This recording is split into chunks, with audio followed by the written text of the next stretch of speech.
Thank you, Christy. I first met John when he interviewed me for the job here a few years ago with the then Vice-Chancellor, Frank Morgan. And I remember thinking to myself how quietly spoken John was. And as a boss, I thought he was going to be a bit of a light touch, a bit of a pushover. It didn't take me long to realise that I'd made a serious misjudgment about John. And after he'd given me quite a good shaking up in that first week, I think I spent the second week of my career at Bath Spa at home in bed, recovering from the shock of it all. Although I think there was a flu virus going around at the time that was rather convenient I could put the blame on.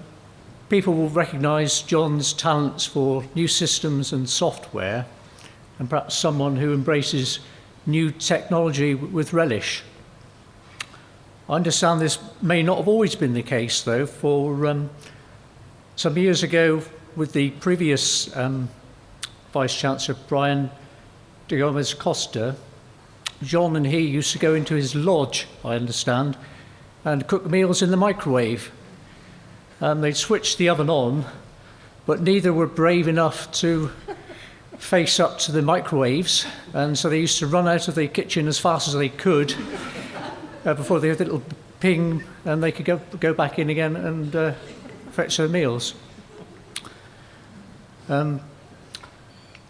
Christy earlier referred to John's careful stewardship of the finances of the university, and that's very true. He's often been the voice of caution at governors' meetings.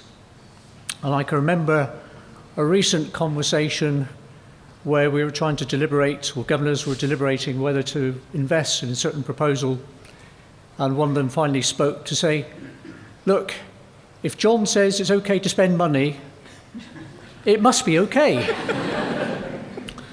But then he added, either that or perhaps somebody should call for a doctor. I've had the fortune of working with John on a number of issues, and one of which includes the preparation of board papers for governors. And governors have often complimented the university on the quality of its papers. Much of that is due to the hard work that John puts in preparing them.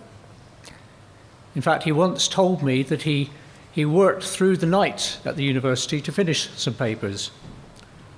I never really believed him until recently, when both of us have been coming in to work on governors' papers, sometimes till midnight and beyond, and often only sustained by Red Bull and some biscuits. I think John's mistrust of microwaves are still continuing then, as his wife may testify. Any cooking. So whenever I went into John's office and saw a can of Red Bull, I thought, uh-oh. But then at the end of the evening, John would turn around and say, he'd look at me and I'd be absolutely drained at this point, and he'd say, but isn't it great to finish these papers? And I'm sort of going, yes, John. And by that time I'm really agreeing to anything he says, just to get out. And I just hear the hoots of the owls as I walk out the drive. But it's been a really good experience working with John. And I remember a few years back, an academic once said to me, I was asking, what do they think of John? I expect him to say, he's all right. And it turned around and said, we love him to bits in here. I thought, well, I'll never tell John, because he might think he's being too generous with their budgets. And he wasn't, I did check. But John, I think you're the consummate professional. It's been a fantastic experience working with you. Very grateful for the time you've invested in me, and finance, we're really going to miss you. Thank you.